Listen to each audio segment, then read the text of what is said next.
मतदान जरूर हो तो मंगलवारे એટલે 24/6/25 मतगणतरी तारीख बुधवारे 25/6/25 અને ચૂંટણી પ્રક્રિયા પૂરું થશે 27/6/25 અને બાબતમાં આજે 8,300 જેટલા ગ્રામ પંચાયતની ચૂંટણી બાબતમાં અમે બીજી તારીખે મતદાર યાદીની ડ્રાફ્ટ પ્રસિદ્ધિ કરવામાં આવેલ હતી.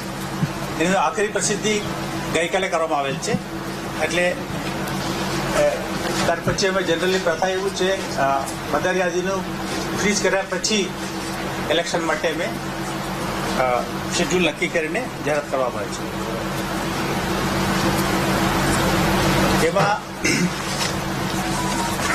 આજથી આજે 8,300 જેટલા ગ્રામ પંચાયતોમાં જ્યાં જ્યાં ચૂંટણી ચાલે છે ત્યાં આચાર સંહિતા અમલમાં આવશે. આચાર સંહિતા બાબતમાં 2021માં વિગતવાર કોમ્પ્રિહેન્સિવ ઇન્સ્ટ્રક્શન આપેલા છે, એ અમલમાં આવશે.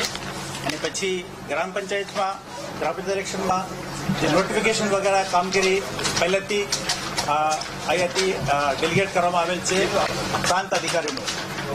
જે જિલ્લામાં જે વિવિધ પ્રાંતોમાં જે કામ કરતા પ્રાંત અધિકારી જે એસડીએમ કહેવાય એનું અમે ડેલિગેટ કરવામાં આવેલ છે. નોટિફિકેશન પ્રાંત અધિકારી તરફથી કરવામાં આવશે.